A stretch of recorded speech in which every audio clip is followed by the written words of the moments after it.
कहानी की शुरुआत में हमें एक लैब और एक रोबोट दिखाया जाता है। उस रोबोट को मदर रोबोट भी कहा जाता है। यहाँ पर हमें बताया जाता है कि पूरी धरती से इंसानों का नामो निशान खत्म हो चुका है और बहुत ही कम इंसानों के बच्चे के सेल इस लैब में बचे हैं। उसी बेबी सेल के जरिए मदर रोबोट दोबारा इंसानों की नई पॉपुलेशन बसाना चाहती है, जिसके लिए मदर रोबोट एक बेबी सेल आर्टिफिशियल गर्भ में रखती है और उस गर्भ में बच्चा धीरे धीरे डेवलप होने लगता है। अब उस गर्भ से 24 घंटे के अंदर बच्चे को बाहर आना था, इसलिए मदर रोबोट 24 घंटे में बेबी के बाहर आने का वेट करने लगती है और जैसे ही 24 घंटे बाद बच्चा पूरी तरह से डेवलप हो जाता है, तब उसे बाहर निकाला जाता है। ये एक बेबी गर्ल थी जिसे मदर रोबोट डॉटर नाम देती है। इसके बाद मदर रोबोट उस बच्ची को पालने और उसका ख्याल रखने लगती है।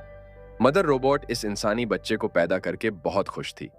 ऐसे ही समय बीतने के साथ साथ मदर रोबोट के साथ रहते हुए वो बच्ची चलना, हंसना, रोना और इधर उधर भागते हुए खेलना, ये सब चीजें सीख रही थी। मदर रोबोट डॉटर का बहुत ख्याल रखती थी। वो उसे बातें करती, उसे खाना खिलाती और उसे हर रोज कई बुक्स पढ़ के भी सुनाती।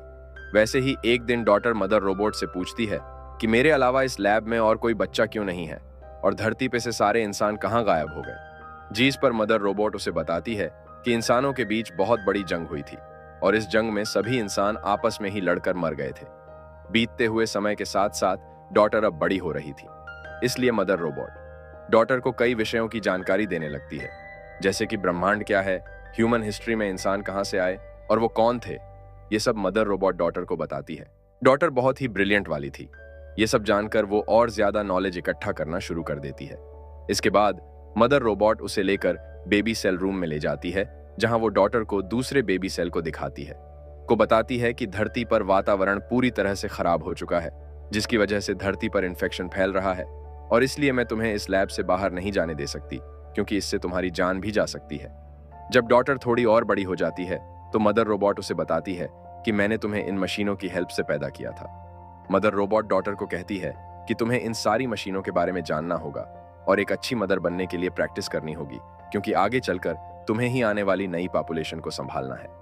इसी तरह इन दोनों में ऐसी बातें चलती रहती हैं। मदर डॉटर को कभी भी ऐसा फील नहीं होने देती कि इस लैब के बाहर भी कोई और दुनिया है। ऐसे ही कई साल बीत जाते हैं और अब डॉटर 18 साल की हो चुकी थी। अब वो इस लैब से बाहर की दुनिया देखना चाहती थी। बाहर क्या है? एक दिन मदर रोबोट के हाथ में कुछ प्रॉब्लम हो जाती है, जिसके लिए वो डॉटर के पास जाती है और डॉटर मदर रोबोट के हाथ को ठीक कर देती है। यहाँ पर मदर रोबोट देखती है कि उसने एक परफेक्ट इंसान को बनाया है।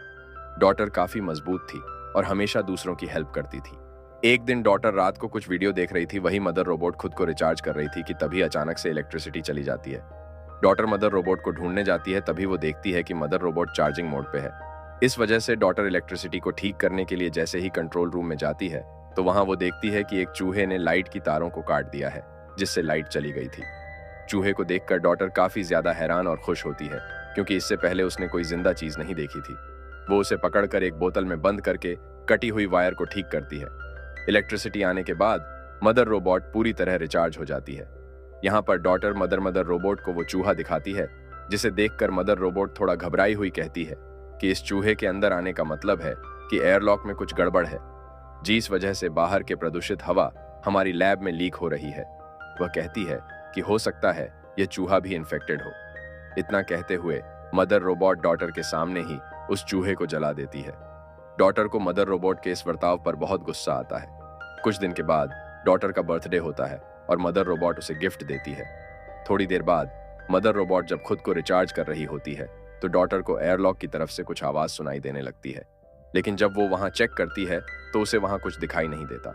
यहाँ पर डॉटर डिसाइड करती है कि वो बाहर की दुनिया को देखने जाएगी, जिसके बाद वो एक प्रोटेक्टिव सूट पहन लेती है। तभी फिर से उसे कुछ आवाज आती है और जैसे ही वो उस लैब का फर्स्ट ईयर लॉक खोलती है, दूसरी तरफ से एक औरत की मदद के चिल्लाने की आवाज आती है। यहाँ पर डॉटर एक जगह पर एक प्रोटेक्टिव सूट रख देती है। जैसे ही वो दूसरा दरवाजा खोलती है तो उसमें से एक घायल औरत अंदर आती है। वह औरत हेल्प मांगती है, जिसके बाद डॉटर उसे वो सूट पहनने को कहती है। दूसरी तरफ मदर रोबोट रिचार्ज हो जाती है और तुरंत ही एयरलॉक की तरफ भागती है। डॉट मदर रोबोट को आते हुए देख तुरंत उस डोर को बंद कर देती है। मदर रोबोट को पता चल जाता है कि डोर को खोला गया था, इसीलिए वो डॉटर से पूछती है कि तुमने डोर को ओपन क्यों किया था। जवाब में डॉटर उससे झूठ बोलती है कि मुझे बाहर की दुनिया देखनी थी, इसीलिए मैंने डोर को खोला था। मदर रोबोट डॉटर को वार्निंग देती है कि तुम्हें बाहर जाने की इजाजत नहीं है, क्योंकि बाहर जहरीली हवा है जिससे तुम्हारी जान को खतरा है। इसके बाद मदर रोबोट डॉटर को पनिशमेंट के तौर पर एग्जाम के लिए लेकर आती है, जिसके लिए मदर रोबोट डॉटर को एग्जाम के लिए एक डिवाइस देती है और खुद लैब में काम करने चली जाती है। इसके बाद क्या लगता है, ये डॉटर इस लड़की को बचा पाएगा? आगे की पार्ट जानने के लिए हमारे चैनल को सब्सक्राइब जरूर कीजिए।